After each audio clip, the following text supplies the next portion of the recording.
Commander Park stood on the bridge of the human warship Indomitable, staring at the message that had just arrived from Galactic Defense Command. Her jaw tightened as she read the orders. Once again, the humans were being given the worst position in the upcoming military exercise. Once again, they were being treated like children playing at war. "They put us in the kill zone," said her tactical officer. He was a thin man with sharp eyes that missed nothing. He pointed at the holographic display floating between them. "Right here. Will be exposed on 3 sides when the simulated enemy attacks." Nodded slowly. She had expected this. For 3 generations, humanity had been part of the Galactic Council. 3 generations, and still the other species treated them like they were nothing. The galaxy was ruled by 3 great empires: the Dominion with their massive warriors, the Collective with their lightning-fast soldiers, the Hierarchy with their armored juggernauts, and then there were the humans. Weak, they said. Slow, they said. Soft, they said. "Pass the word to all ships," said quietly. "Follow the orders exactly as written, but tell them to be ready for anything." Smiled. It was not a nice smile. "Already done, Commander." The exercise was scheduled to begin in 6 hours. The human fleet consisted of 12 ships, small compared to the 30 vessels or this fleet of swift cruisers. They moved into position slowly, deliberately. Could feel the eyes of the alien commanders watching them, probably laughing at how careful the humans were being. Down on the surface of the barren moon where ground forces would operate, Captain Myra checked her equipment one last time. She was shorter than most of the alien soldiers around her, but she carried herself with absolute confidence. Her team of 40 human soldiers stood ready, watching the much larger alien units with calm expressions. An officer, towering over her at nearly 3 meters tall, looked down at Myra with what might have been pity. "Stay behind our lines, human. We will handle the real fighting." Myra simply nodded. "Understood, sir." The exercise began with a simulated alert. Enemy forces, played by combat drones, were approaching. The alien fleets moved into their practice formations. Every ship knew its place. Every movement had been calculated and approved by commanders far away. It was beautiful in a way, perfect order, perfect discipline. The human ships moved differently. They seemed almost random, breaking formation, regrouping, spreading out in patterns that made no sense to the watching alien commanders. "What are they doing?" muttered an admiral, watching from the command station. "They're going to get themselves killed." Then the enemy drones attacked, but they weren't drones anymore. The simulation had become real. Someone had hacked the system. The drones were using live weapons now. The first ship to realize this was already burning, its shields overwhelmed by weapons that should have been set to training mode. The alien fleets froze. Commanders frantically sent messages back and forth, asking for orders, asking for permission to return fire, asking what they should do. They had protocols for this. They had procedures, but the procedures took time. The humans didn't wait. His voice cut across all channels. "All ships weapons free, engage at will, protect the fleet." The human ships moved like they had been expecting this. Later, alien analysts would wonder about that. How had they known? The truth was simpler. They hadn't known. They had just been ready for anything. The Indomitable rolled sideways, a maneuver that violated every rule of space combat. It shouldn't have worked. The ship should have been exposed, vulnerable. Instead, it brought all its weapons to bear on a cluster of drones that had been sneaking up on a cruiser. The drones vanished in balls of fire. Across the fleet, human ships danced. There was no other word for it. They moved in ways that seemed impossible, that seemed stupid, that seemed to ignore everything the galaxy knew about proper warfare. And it worked. On the ground, things were even worse for the attacking drones. Myra didn't wait for orders either. The moment the first shots hit near her position, she was moving. "Team, split formation. Take your squad left. Go right. We're going hunting." The officer tried to stop her. "Wait, we need to establish a defensive perimeter first." But Myra and her soldiers were already gone, moving through the rocky terrain like ghosts. They didn't form a defensive line. They didn't wait for the enemy to come to them. They attacked. The drones had been programmed to expect certain responses: defensive positions, coordinated volleys of fire, organized retreats if necessary. What they got instead was chaos. Human soldiers appeared from impossible angles. They used the terrain in ways the drones' programming hadn't anticipated. They worked together without seeming to communicate, each soldier knowing instinctively where the others would be. In 15 minutes, it was over. The drones were destroyed or disabled. The human fleet had taken minor damage. The alien fleets had taken heavy losses because they had been waiting for orders that came too slowly. In the aftermath, the alien commanders gathered on the command station, trying to understand what had happened. They pulled up recordings of the battle. They analyzed every move the humans had made. "They ignored protocol," said the admiral, his voice shaking with anger or perhaps fear. "They broke formation," added the commander. "They acted without orders," said the general. Stood before them, presenting the human after-action report. He was calm, professional. "We followed your orders to take the assigned position. When the situation changed, we adapted. Isn't that what soldiers are supposed to do?" "You were lucky," snapped the admiral. His expression didn't change. "Luck is when preparation meets opportunity, Admiral. We prepared for something to go wrong. It did. We were ready." Later in private, the alien commanders met without the humans present. They pulled up files on humanity, a young species, physically weak compared to most of the galaxy. No natural weapons, no thick hide, no great strength. They should have been easy to dominate, easy to control. But there was something in the files that made them uncomfortable. Humanity's home world, Earth, was listed as a Class 7 death world. Extreme weather, dangerous predators, a history of constant warfare among their own kind. They had fought each other for thousands of years before even reaching their own moon. "Look at their military history," said the commander, scrolling through records. "They've been in 74 combat actions since joining the Council. They've won 73 of them." "How is that possible?" asked the general. "We've seen their physical capabilities. They're inferior to nearly every warrior species." The admiral was quiet for a long moment. Then he said something that would later be remembered as the first public acknowledgement of what humanity represented. "Perhaps we've been measuring the wrong things." Aboard the Indomitable, Park stood alone in her quarters looking out at the stars. She knew what was coming. She had seen the looks on the alien commanders' faces. Fear masked as contempt, worry masked as anger. Humanity had been trying to fit in, trying to prove they belonged in the galaxy. But in doing so, they had revealed something the other species weren't ready to see: that there were different kinds of strength, different kinds of warriors. Her door chimed, entered without waiting for permission. "The analysis reports are spreading through the galactic networks. Someone leaked our combat footage." "Good," said simply. "Good, Commander. They're going to start seeing us as a threat." Turn to face him. They were always going to see us as a threat eventually. Better they see it now, when we're too useful to eliminate. Better they see it while they're still trying to figure out what we are. "And what are we?" Smiled, but there was no humor in it. "Survivors. We're survivors who learned to fight because we had to. And that, my friend, is the most dangerous kind of warrior there is." Outside, the stars burned cold and bright, and humanity's reputation in the galaxy was beginning to change in ways no one could predict. The conference room at Galactic Command Headquarters was designed to hold beings of many different sizes and shapes. Today it felt too small, too tense.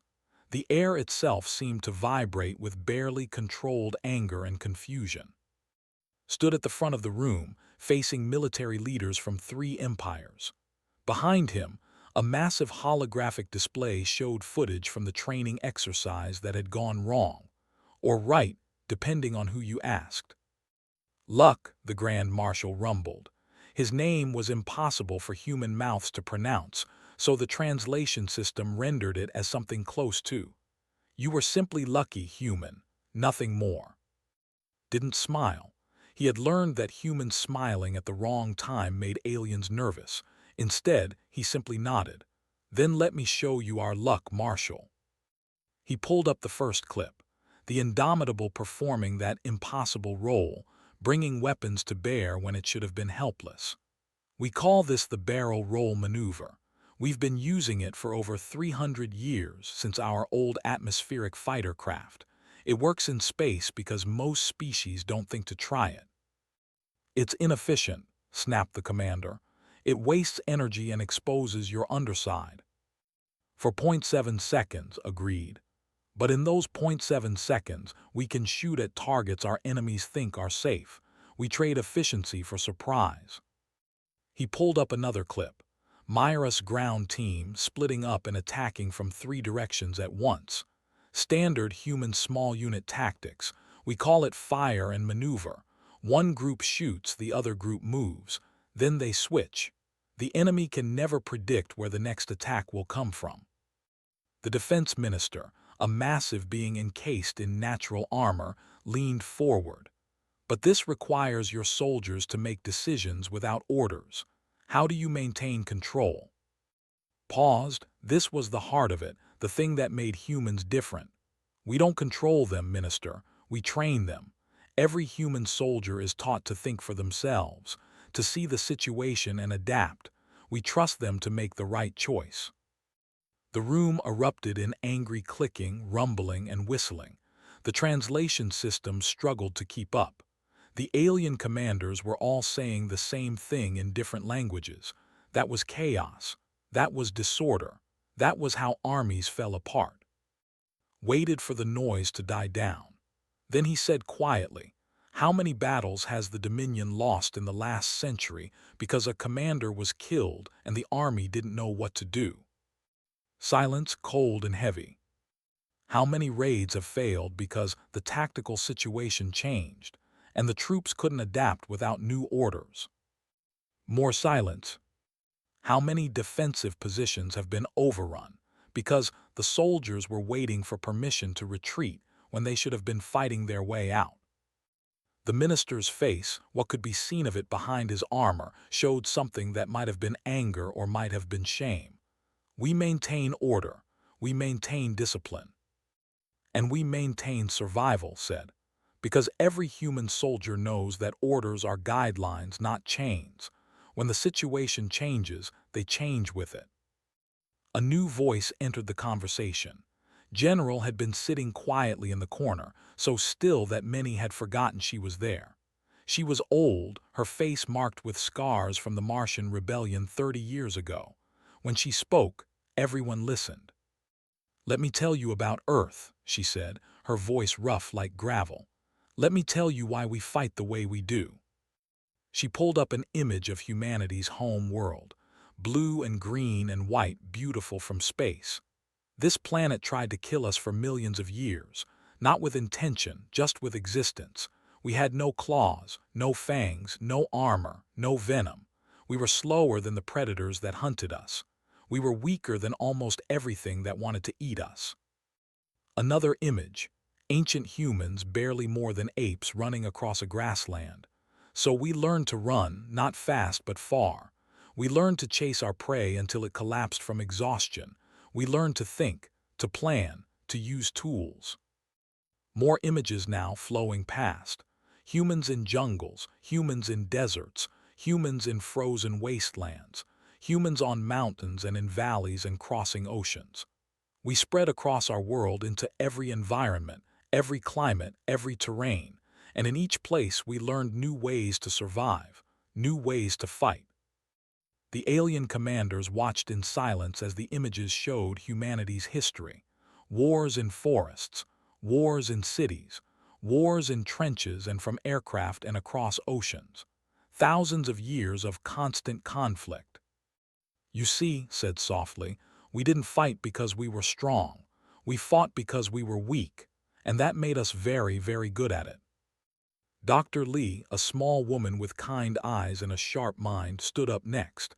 She was someone who studied how different species thought. May I add something, General?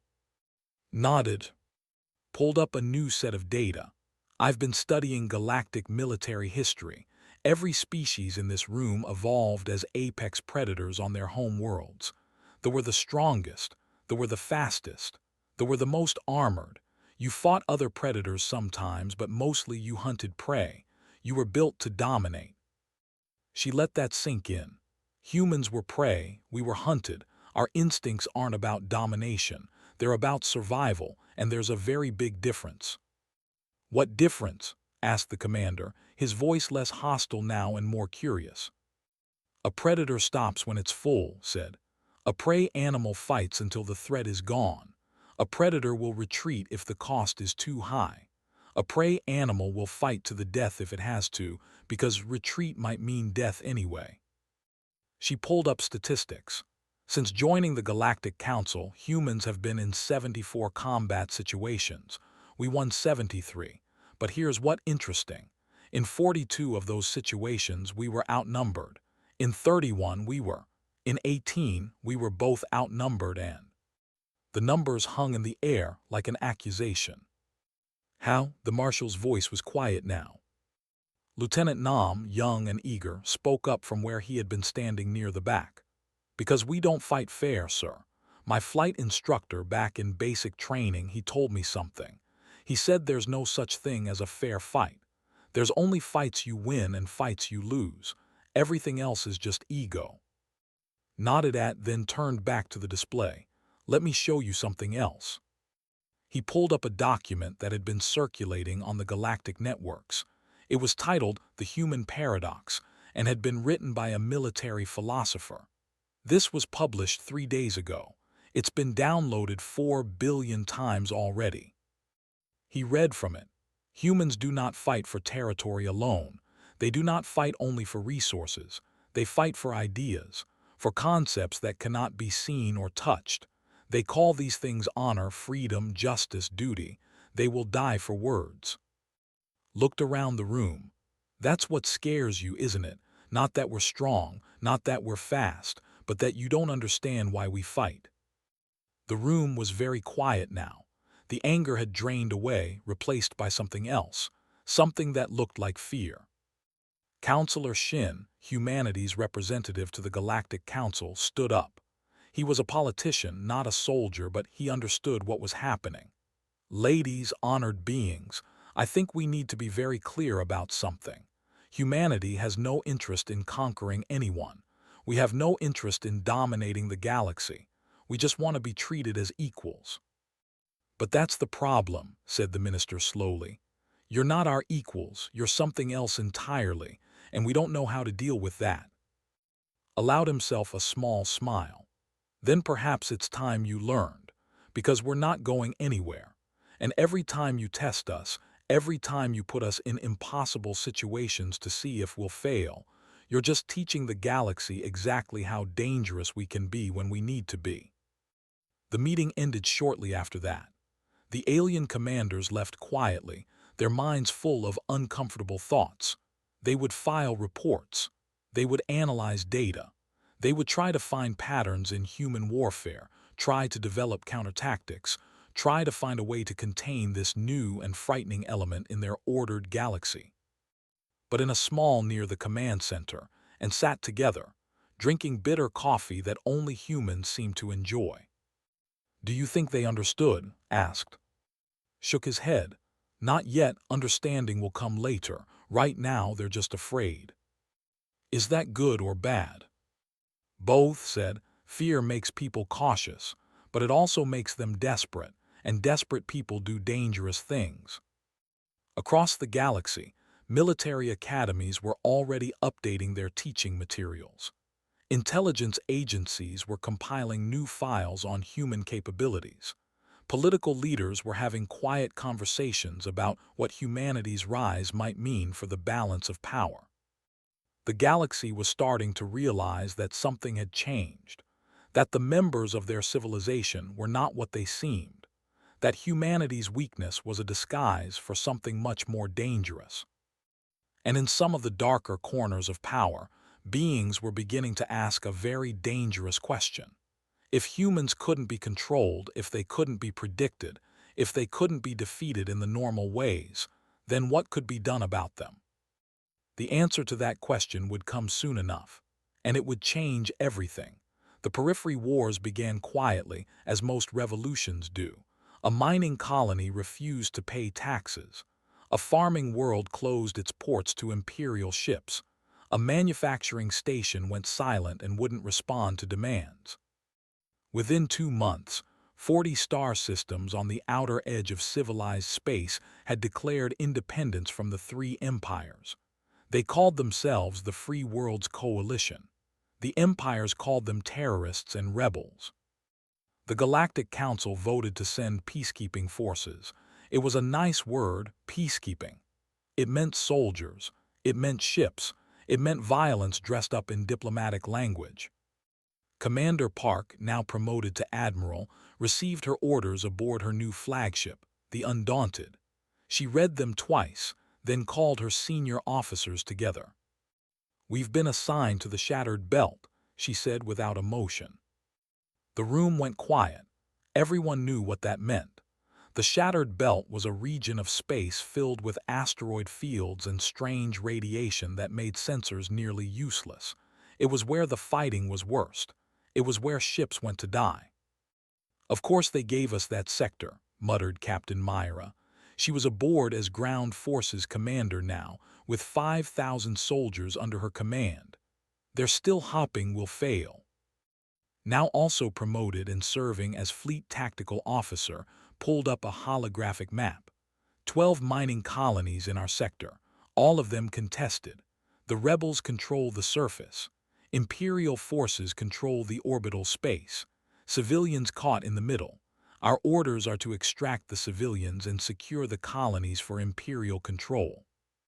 "Impossible mission," said Lieutenant Nam, who now commanded a full fighter squadron. "The asteroid fields make conventional fleet tactics useless. The radiation means we'll be flying half-blind, and we're supposed to fight the rebels while rescuing civilians." Allowed herself a thin smile. "Sounds like they gave us exactly the kind of mission we're good at." The human fleet arrived in the Shattered Belt 3 weeks later. 12 ships against rebel forces estimated at over 60 vessels. The rebels knew the terrain. They had spent years mining these asteroids. They knew every rock, every radiation pocket, every hiding place.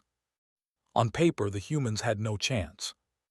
Nam sat in the cockpit of his fighter, leading a squadron of 20 ships into the asteroid field. His sensors were half dead from the radiation.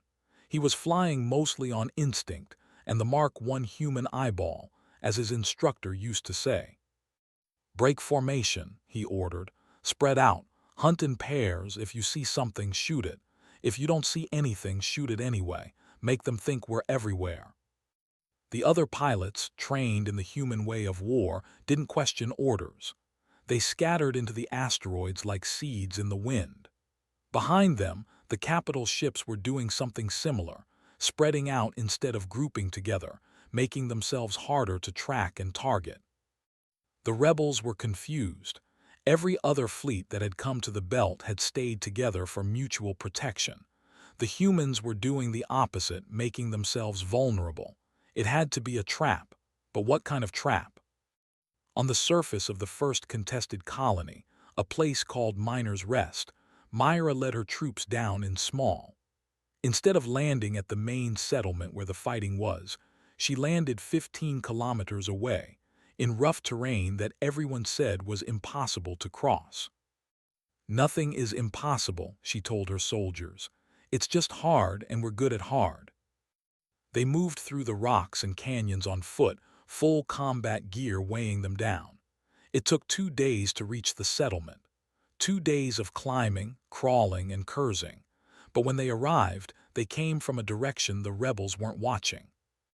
Myra didn't attack immediately. Instead, she had her communications officer send a message directly to the rebel commander. "We need to talk." The rebel commander, a name who had worked in the mines before the revolution, was suspicious, but he was also curious. No Imperial force had ever asked to talk before. They just attacked. They met in a neutral building, both sides armed, both sides tense. Myra came with only 2 soldiers as bodyguards, brought 5. They sat across a table made from scrap metal, and for a long moment neither spoke. "Why are you here?" asked finally. "To get the civilians out," Myra said honestly. "That's our mission. We don't care about the politics. We just want to make sure ordinary people don't die while you and the empires fight your war." Laughed bitterly. "The empires have been stealing from us for generations, taking our ore, our work, our lives, giving us nothing but scraps, and now they send you to stop us." Myra nodded slowly. "I know, I've read the reports. The mineral quotas they demand from you, the taxes they charge, the way they treat your people, it's wrong." "Then why are you fighting for them?" "We're not," Myra said. "We're fighting for the people caught in the middle, the families who just want to live their lives, the children who don't care about politics. They're the ones who die when wars happen in crowded places." She pulled out a data pad and slid it across the table. "This is proof, evidence of how the empires have been exploiting the periphery worlds, how they've been lying about resource distribution, how they've been pocketing profits that should have gone to colonies like yours." Looked at the data, his eyes widening. "Where did you get this?" "We're human," Myra said with a slight smile. "We're good at finding things people want to hide. Take it. Use it. Make the galaxy see what the empires have been doing. But let us evacuate the civilians first. Let us give them a choice about whether to stay and fight or leave." It took 3 more days of negotiation, but eventually agreed. The evacuation began. Civilians who wanted to leave could board human ships. Those who wanted to stay and fight for independence could remain. No one was forced either way. Other Imperial commanders were furious. An admiral named commanded a massive dreadnought in orbit over another colony. When he heard what the humans were doing, he decided to end the rebellion his way. He ordered his ship to fire on the colony from orbit. Kill everyone, rebels and civilians alike. Finish the problem. But Park had been expecting something like this. She had positioned her fleet between the ships and the colony worlds. Once Dreadnought powered up its weapons, every human ship in the sector moved to block the line of fire. "Move aside, human," his voice boomed over the communications channel. "This is not your concern." "I'm afraid I can't do that, Admiral," replied calmly. "There are civilians down there. Our orders are to protect civilians, so we will. I will fire through you if I must. Then you will have to explain to the Galactic Council why you destroyed human ships that were following their orders. You will have to explain why you murdered civilians. And I will make sure that explanation is broadcast to every world in the galaxy." For 3 days the fleets faced each other. Human ships, small and vulnerable, ships, massive and powerful. All it would take was one shot, one moment of violence to end the standoff. But didn't just threaten. She acted. Her communications officer, working around the clock, sent encrypted messages directly to the crews of the ships, not to the commanders but to the ordinary soldiers and technicians. Messages showing what their leaders were planning. Messages showing the evidence of corruption and exploitation that Myra had used with the rebels. On the 3rd day, the crew of the Dreadnought. They didn't kill their officers, but they did lock them in their quarters and refused to fire on the colony. Other ships followed. The Empire had just been defeated without a shot being fired. The news spread across the galaxy like wildfire.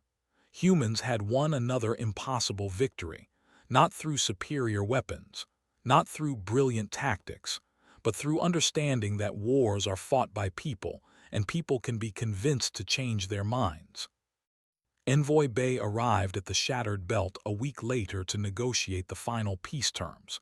He was a diplomat, tall and elegant, with a voice that could make even threats sound like friendly advice.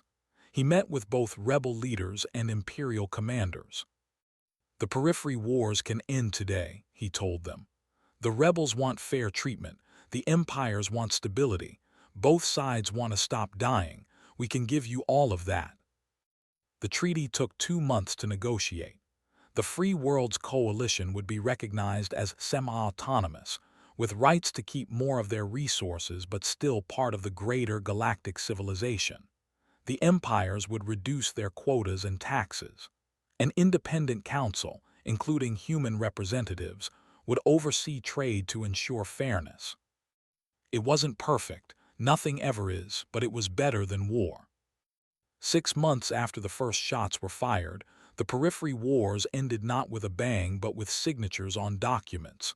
Humanity had done the impossible again. They had fought a war and made peace.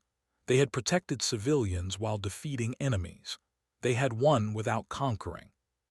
And the galaxy watched and learned and grew more afraid. Because the three empires were starting to understand something terrible. Humanity didn't just win battles. They changed the rules of the game entirely. They fought in ways that made traditional military power irrelevant. They turned enemies into allies. They convinced soldiers to betray their commanders. They made wars end on their terms, not the terms of those who started them. In secret meeting rooms across civilized space, leaders asked the same question. How do you defeat an enemy that doesn't play by any known rules? How do you contain a species that turns every confrontation into something unexpected? And in even more secret rooms, darker plans were being made. Plans that would test humanity in ways they had never been tested before. Plans that would reveal just how dangerous humans could be when they stopped trying to fit in and started fighting for survival. The periphery wars were over, but the real test was just beginning, and neither the humans nor the empires knew how close they were to a conflict that would reshape the galaxy forever. Aboard the Undaunted, Park stood alone in her quarters, looking at reports from intelligence officers. Something was wrong. The empires were being too quiet, too accepting of their defeat, too willing to let humans take credit for the peace. "They're planning something," she said to the empty room. And somewhere in the cold darkness between stars, she was right. The empires were planning, and when their plan was revealed, humanity would face their greatest challenge yet. Captain Myra had been a soldier for 15 years, and in that time she had learned to trust her instincts. Right now, those instincts were screaming at her that something was very wrong. She was standing in a research station orbiting a dead moon, supposedly here to provide security for human scientists studying ancient alien technology. But the research station was too quiet. The scientists were too nervous, and there were too many locked doors. She said quietly to her sergeant, "Something's off here." Sergeant Lee nodded. She had noticed it too. "The scientists keep looking at us like they're waiting for something bad to happen." Myra made a decision. "Get the team together, full combat gear. I'm going to do some investigating." What she found in a locked computer terminal made her blood run cold. Encrypted communications between the three empires, secret meetings, plans, contingencies, and at the center of it all, one terrifying phrase that appeared over and over: the human problem. She downloaded everything she could onto a secure drive, her hands shaking. There wasn't much time. If someone discovered what she had found, they would try to stop her, maybe permanently. The communications revealed a conspiracy. The three empires, rivals for centuries, had secretly agreed on one thing. Humanity was too dangerous to be allowed to continue growing in influence. They couldn't defeat humans in battle. They couldn't outthink them in strategy. They couldn't control them through normal means. So they had developed what they called the contingency protocol. Economic isolation first. Cut off human worlds from galactic trade. Make them dependent and weak. If that didn't work, there were other options. Biological warfare, targeted strikes, and as a final solution, the complete sterilization of Earth itself. Myra ran. She didn't walk, she didn't sneak. She sprinted to the shuttle bay with her team behind her. Alarms blared. Security doors slammed shut, but was already overriding them with codes that technically she wasn't supposed to have. They made it to their shuttle and launched before station security could stop them. Weapons fire chased them into the void, but Myra's pilot was good, very good, and they escaped. "Get this information to Counselor Shin," Myra ordered. "Everything. Every communication, every plan, every name. The galaxy needs to know what the empires are planning." While Myra was running for her life, Admiral was playing a very different game. He had suspected something like this was coming. The empires had been too quiet, too accepting of their defeats, so he had been feeding them lies. He had been leaking intelligence reports about human military capabilities. False information, carefully designed to make humanity seem even more mysterious and powerful than they actually were. He wanted the empires to be afraid.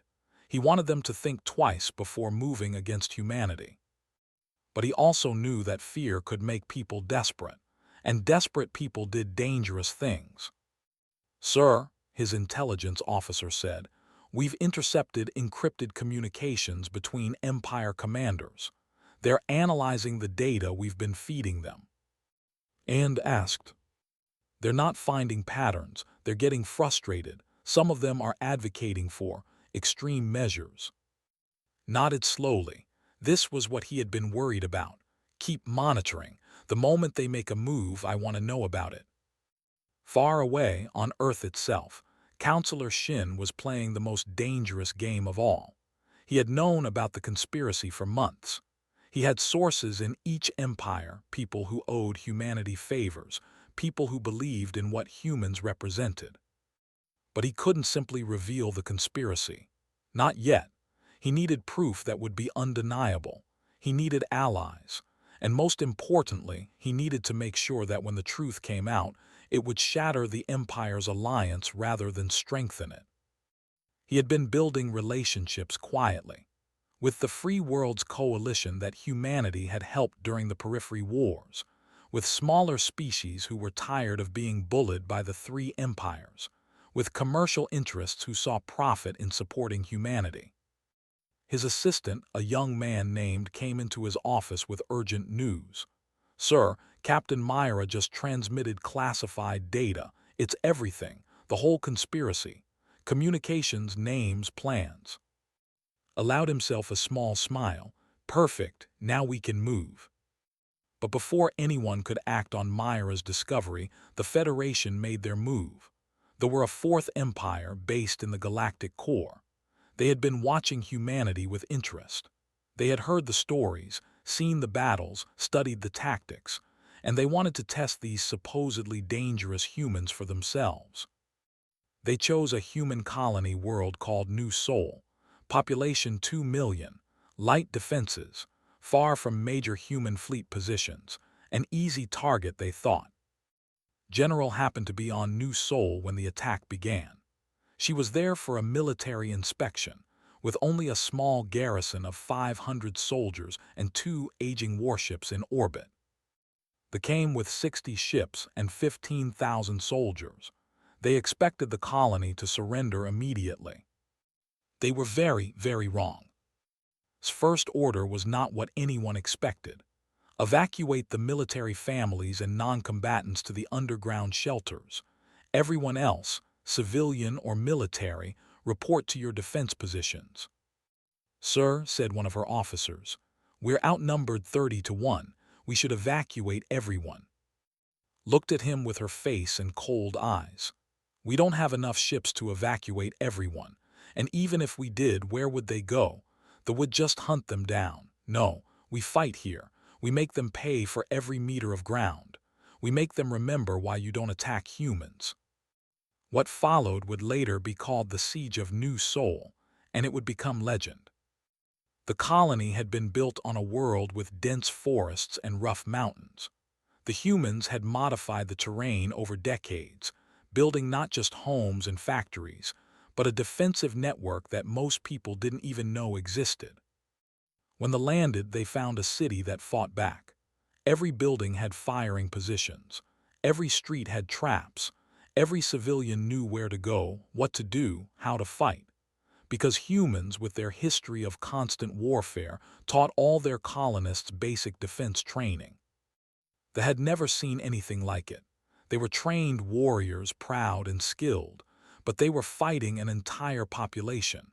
Children too young to hold guns carried ammunition. Elderly people who could barely walk operated communication networks. Teachers, farmers, merchants, all of them fought. Coordinated the defense from a command center deep underground. She used tactics that made no sense to the.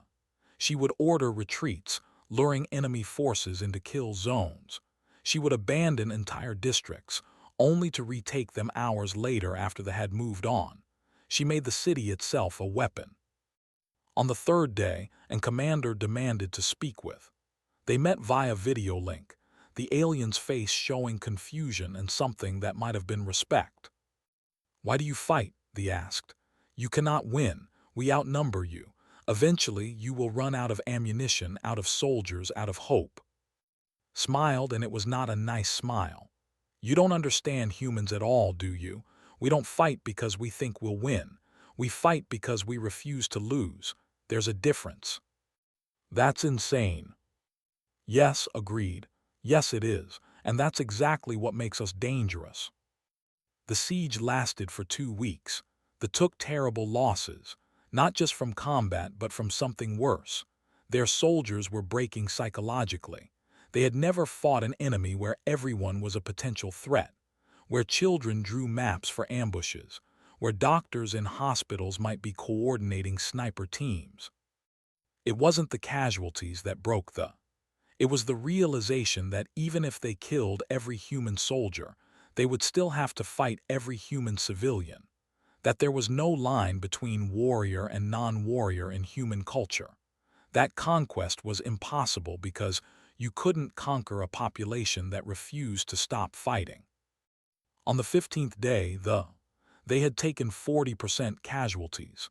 They had failed to capture a single district permanently, and they had learned what the galaxy was beginning to understand. Humans weren't just warriors. They were survivors who had turned survival into an art form, and there was no winning against that kind of enemy. You could only lose slowly or lose quickly. News of new souls spread across the galaxy like a shock wave. The footage, carefully edited by human propaganda specialists, showed ordinary people defeating a professional military force through sheer determination and tactical brilliance. The three empires watched and understood that their conspiracy had just become much more complicated. They couldn't attack human worlds directly. They had proven that was suicidal, but they also couldn't let humanity continue growing in influence. Something had to be done, and soon. Aboard his flagship received reports from all across human space. The empires were positioning fleets, moving assets, preparing for something big. "They're going to make their move soon," he told his staff. "Whatever they're planning, it's coming." On Earth was preparing too. He had his proof. He had his allies, and he had a plan that would either save humanity or doom them forever. Captain Myra, safely back with the human fleet, checked her weapons and equipment. She had delivered the evidence. She had done her part. Now she waited for the order that would send her into battle again. And on New Sol, General walked through the ruins of the city she had defended, looking at the memorial being built for the fallen. 500 human soldiers and 2,000 civilians had died, but 2 million had survived. "Was it worth it?" asked a young journalist recording the aftermath. Looked at her with tired eyes. "Ask me that question in 100 years, when New Sol is rebuilt and thriving. When the children who survived this siege are telling there about the day we proved that humans don't surrender. Then I'll give you an answer." The galaxy was holding its breath, waiting to see what would happen next. The conspiracy was about to be revealed. The empires were about to make their move, and humanity was about to show the universe exactly how dangerous they could be when their survival was at stake. The real war hadn't even started yet. The emergency session of the Galactic Council was the most watched event in recorded history. Billions of beings across thousands of worlds tuned in to see what would happen. The massive chamber was filled to capacity, representatives from every member species present. Counselor Shin stood at the center, facing formal charges. The three empires had finally made their move, but not the way anyone expected. Instead of attacking, they were putting humanity on trial. The human species represents a threat to galactic stability, declared the prosecutor, a massive being whose voice echoed through the chamber. They refuse to follow established military doctrine. They encourage chaos and disorder. They undermine legitimate authority. They must be contained or removed from the council. The evidence was presented. Video of human ships breaking formation in battle. Reports of human soldiers making decisions without orders. Analysis showing how human tactics violated every principle of proper warfare. Statistics demonstrating that wherever humans went, traditional power structures collapsed. It looked damning. It was meant to look damning. Listened to it all with a calm expression. He had been preparing for this moment for months. When the prosecution finished, he stood to present his defense. "I won't deny any of the evidence presented," he said quietly. "It's all true. Humans do fight differently. We do make our own decisions in combat. We do change the places we go. But before you judge us for that, let me show you something." The holographic display activated, showing classified documents. Communications between the three empires, secret meetings, plans for human containment, isolation, and if necessary, elimination. "This is the contingency protocol," said, his voice still calm but carrying clearly through the shocked silence. "A plan developed by the three empires to deal with what they call the human problem. Let me read you some highlights." He began reading. Economic blockade plans, biological warfare options, surgical strikes on human colonies, and finally, the ultimate contingency, the complete sterilization of Earth if humans became too influential. The chamber erupted in chaos. Representatives shouted. The three empire delegations tried to speak over each other. The session chairman desperately tried to restore order. Waited for the noise to die down. Then he continued. "You accuse us of being a threat to galactic stability. But who is really the threat here? The species trying to survive and contribute, or the empires planning genocide against a member species because they're afraid of competition?" But the empires weren't finished. The representative stood. "We acknowledge that some contingency planning may have been inappropriate, but the fundamental question remains. Are humans too dangerous to coexist with? Look at New Seoul. An entire civilian population turned into warriors, children carrying ammunition, elderly coordinating attacks. That is not civilization. That is barbarism." Admiral Park, called as a witness, stood to respond. "You call it barbarism. We call it survival. Let me show you the difference." She pulled up human military records. Every engagement since joining the council, every battle, every skirmish, every confrontation. And then she showed something the empires had been trying to hide. In every single one of these conflicts, humans followed strict rules of engagement. We spared enemies who surrendered. We protected civilians even when it put us at risk. We treated prisoners according to law. Now let me show you the empire records. The images that followed were hard to watch. Forces executing prisoners, units destroying civilian targets, ships bombarding surrendered colonies, decades of war crimes carefully documented. "You call us barbaric," said softly. "We fight harder than you, we fight smarter than you, but we also fight cleaner than you, every single time." Captain Myra next. She showed the evidence of empire corruption and exploitation that had caused the periphery wars. She demonstrated how human intervention had actually saved lives, not taken them. She proved that humanity's reputation for violence was vastly exaggerated compared to the Empire's actual body counts. Then came Admiral. His testimony was different. He didn't defend human actions. Instead, he explained them. "You want to know why we're dangerous?" he asked the assembled representatives. "Let me tell you a truth that every empire has been avoiding. We're not dangerous because we're strong. We're dangerous because we're adaptable. We're dangerous because we think differently. We're dangerous because we survive." He pulled up an analysis of galactic military history. Every species in this chamber evolved as apex predators. You were the strongest on your worlds. You fought for dominance. Your military traditions are based on that. Power versus power. Strength versus strength. Another image appeared, Earth spinning slowly. Humans evolved as prey. We weren't the strongest or fastest or toughest. We were hunted. We survived by thinking, by adapting, by working together. Our military traditions come from millions of years of being the underdog. He let that sink in. That's why you can't predict us. That's why your tactics don't work against us. You fight to dominate. We fight to survive. And survival doesn't care about your rules or your traditions or your sense of proper warfare.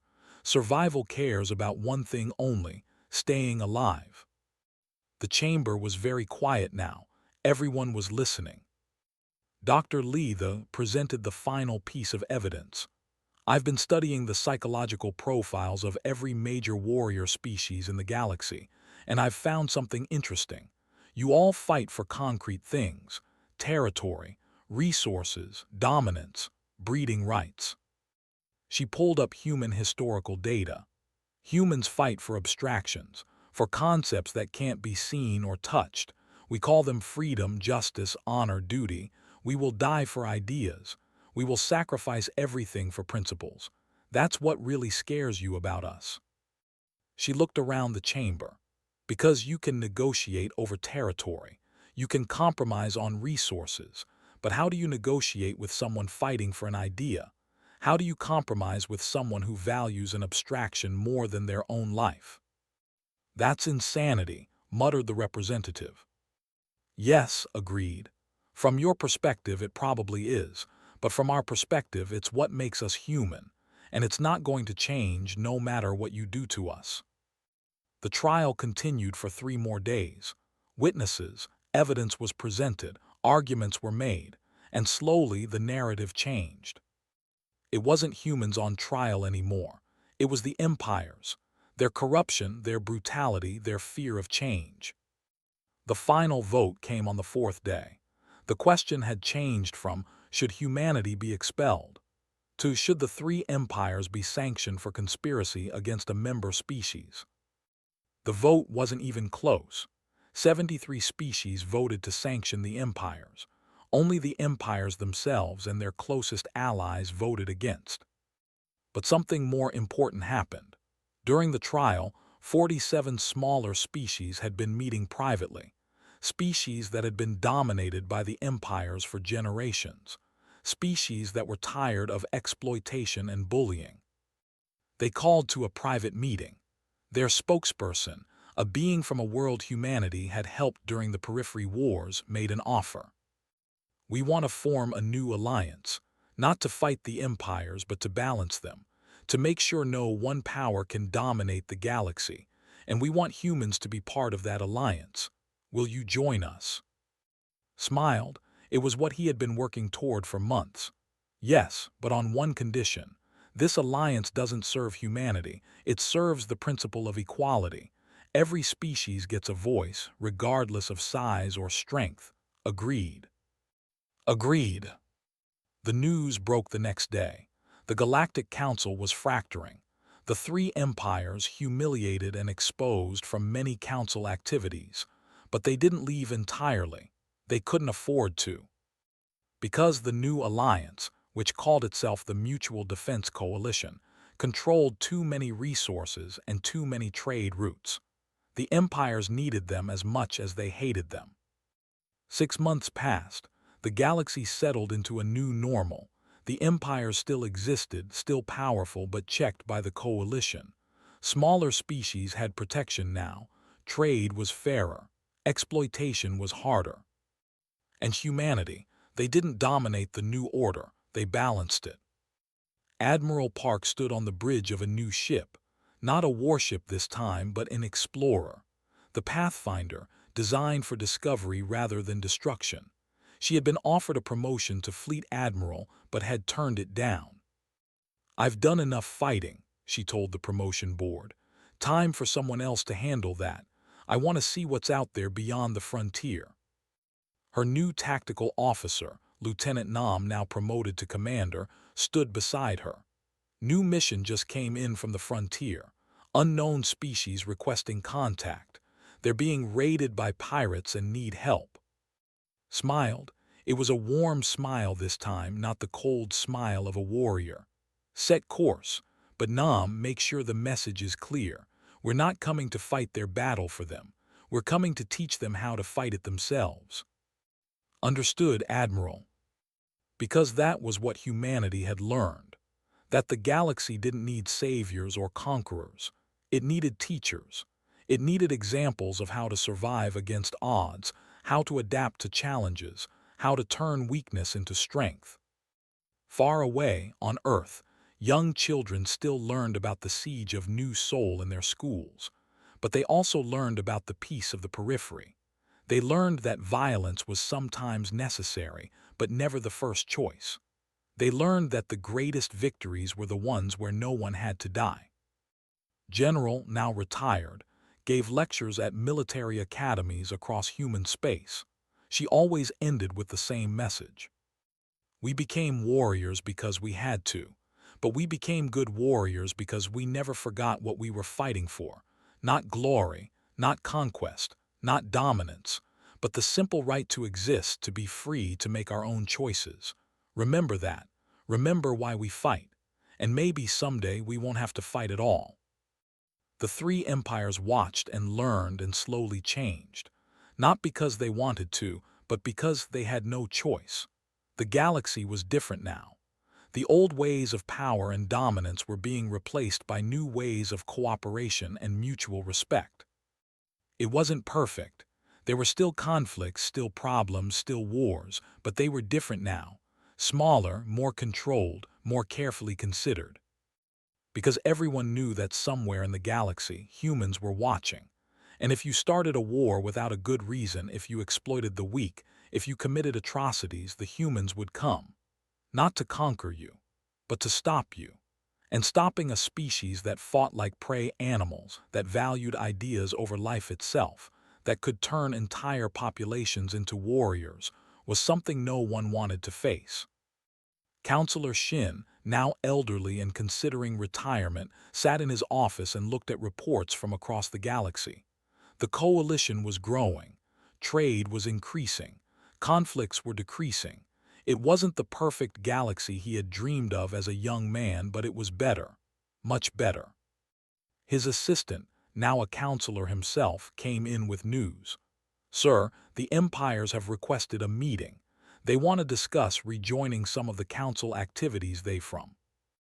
Nodded slowly. "Tell them yes, but make it clear. They return as equals, not as rulers. If they can accept that, they're welcome. And if they can't, then they'll learn, eventually. Humans are good at teaching lessons. Sometimes gently, sometimes harshly, but always effectively." The galaxy had learned to fear human warriors, but more importantly, it had learned to respect human principles.